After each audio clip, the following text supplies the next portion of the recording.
सत्तु जय सीताराम की। कलयुग के पावन अवतार गोस्वामी तुलसीदास जी की जय हो।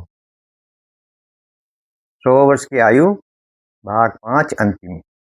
अभी तक जो कहा उसका बहुत महत्व है। अब अंतिम 5वें भाग में सार रूप में समझ लो तो हम क्रियाशील 100 वर्ष जी सकते हैं। अब प्राण शक्ति को बेकार के कार्यों में खर्च करने से रोका जाए तो हम अपनी इम्यूनिटी को बढ़ा लेंगे, जिससे यदि बीमार हो भी जाएं तो हमारा यह प्राण शक्ति रोगों से लड़कर हमें शीघ्र ठीक कर देगी। एक बात सावधान होकर सुन लो, यदि बीमार हो जाओ तो अच्छे चिकित्सक से सभी परीक्षण कराकर जब तक डॉक्टर के दवाई आदि लेकर पूर्ण स्वस्थ होना जरूरी है।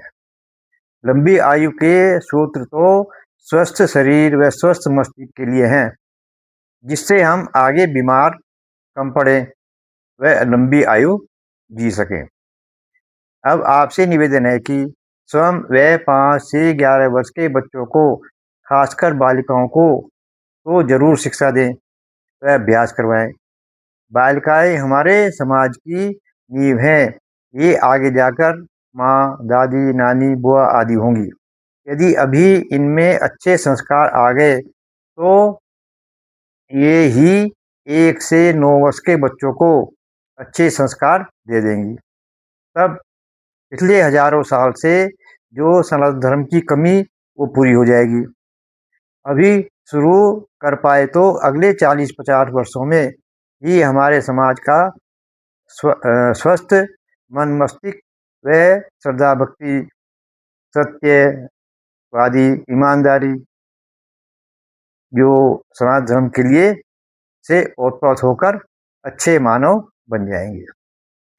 मुझे तो ज्ञान व शिक्षा माता पिता, नाना नानी से मिला, जो 5 से 11 वर्ष की आयु में मिला। अब कुछ इसमें पूर्व जन्म के भी संस्कार हो सकते हैं, तभी मैं अपने पूरे जीवन दूसरों के परोपकार में लगा रहा।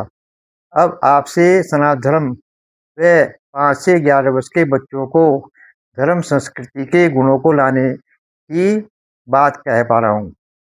ये सब परमात्मा परमेश्वर की इच्छा मात्र है, मेरा कुछ भी नहीं है। अतः संस्कार युक्त लंबी और स्वस्थ शरीर मस्तिष्क के लिए निम्न कार्य किए जा सकते हैं। जीवन का प्रत्येक कार्य सोच समझकर, बड़ों से सलाह लेकर, उचित परीक्षण से, वृद्धि बुद्धि और विवेक से, स्थिर मति से करते जाओ। नंबर 2, सत्य का मार्ग, परोपकार, अनुशासन व पुरुषार्थ का मार्ग अपनाओ। नंबर 3, ब्राह्मणों, गुरुजनों, माता पिता, वृद्धजनों के पैर छुओ, स्वयं भी छुओ और 5 से 11 वर्ष के बच्चों से भी इसका अभ्यास कराओ। इससे उनका मन निर्मल होगा और बुद्धि का विकास होगा। नंबर 4, आवश्यक है कि 0 से 9 वर्ष के बच्चों को कम तेल घी से बना, घर का बना रोटी, चावल, दाल, मौसम की सब्जियां आदि खिलाएं। मैदा, मैगी, फ्रिज में रखा खाना, बाजार के बने हुए तले भुने कुछ भी ना दें। यह जान लो कि भोजन शरीर की आवश्यकता है। जो संतुलित सभी तत्व हों तब शरीर को शक्ति मिलेगी, स्वाद के लिए नहीं है, अन्यथा शरीर कमजोर और रोगी हो जाएगा।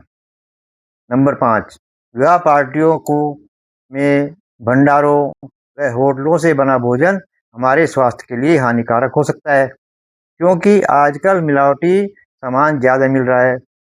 1 से 5 वर्ष के बच्चों को तो इस खाने से अवश्य बचाएं। नंबर 6, आप देसी गाय का दूध, घी, दही आदि कुछ मात्रा में 0 से 5 वर्ष के बच्चों के लिए व्यवस्था करें। इससे उन्हें अपूर्व शक्ति का भंडार भर जाएगा, क्योंकि इस आयु में दिया गया यह आहार पूरे जीवन बच्चों को प्राण शक्ति इम्यूनिटी से भरपूर रखेगा। चाहे उसमें 100 ग्राम दूध रोज मिले।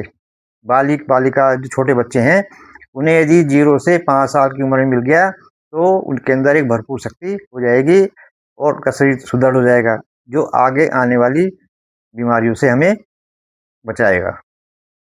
नंबर 7, 0 से 5 वर्ष के बच्चों को मोबाइल के प्रयोग से दूर रखें।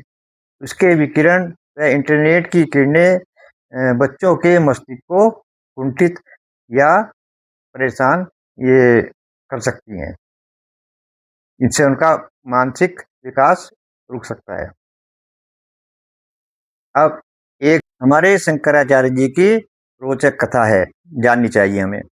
अपने जीवन के 8वें वर्ष में इन्होंने संन्यास ले लिया, 4 वेदों का अध्ययन किया और 12 वर्ष की आयु आते आते सभी शास्त्रों को कंठस्थ कर लिया।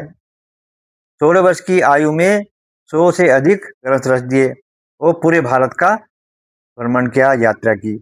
बड़े बड़े विद्वानों को शास्त्रार्थ में परास्त कर सनातन धर्म को पुनः स्थापित किया और भारत के चारों कोनों पर 4 मठ बनाए, जो चारों शंकराचार्य सनातन धर्म का मार्गदर्शन करते हैं और उन्हें हिंदू समाज बहुत आदर से देखता है। तथा सिर्फ 32 वर्ष की आयु में ही गोलोक को सुधार गए। यह सब कहने का मतलब तात्पर्य है कि 100 वर्ष जीने की कामना क्यों करें। जरूरी है कि कम आयु में स्वस्थ रहते हुए समाज व देश व सनातन धर्म हेतु क्या क्या उपयोगी कार्य किए जा सकते हैं, कर पाए हम, जिसे आने वाली पीढ़ी लाभ ले व याद रखे। अन्यथा वो प्रेरणा भी ले सकती है। अतः जितना जिए, चाहे 40, 50, 60, पर महत्वपूर्ण यह है कि हम बीमार व अन्यों पर भार रहकर दवाई खाते खाते बिस्तरे पड़े पड़े यदि 100 वर्ष भी जिए तो उसका क्या लाभ। अतः अब आपसे उपरोक्त सूत्रों को जीवन में लागू कर कार्य करते करते 100 वर्ष की आयु जिए तो यह भी शुभ है। परंतु सब ज़्यादा महत्वपूर्ण ये है कि हमने जितने आयु जी वो स्वस्थ रूप से, और उसमें हमने समाज के परोपकार, समाज के उत्थान और यह कौन सा महत्वपूर्ण एक भी कार्य किया है, तभी हमारा मनुष्य जीवन लेने का मतलब है और अच्छा है। ऐसे जितना जिए, चाहे 40, 50 वर्ष, 60 वर्ष, महत्वपूर्ण कार्य कर जाएं। अन्यथा बीमार व अन्यों पर भार रहकर दवाई खाते खाते यदि 100 वर्ष भी जिए तो क्या जिए। अतः उपरोक्त सूत्रों को जीवन में लागू कर कार्य करते करते 100 वर्ष जिए, इसी में हमारा शुभ है।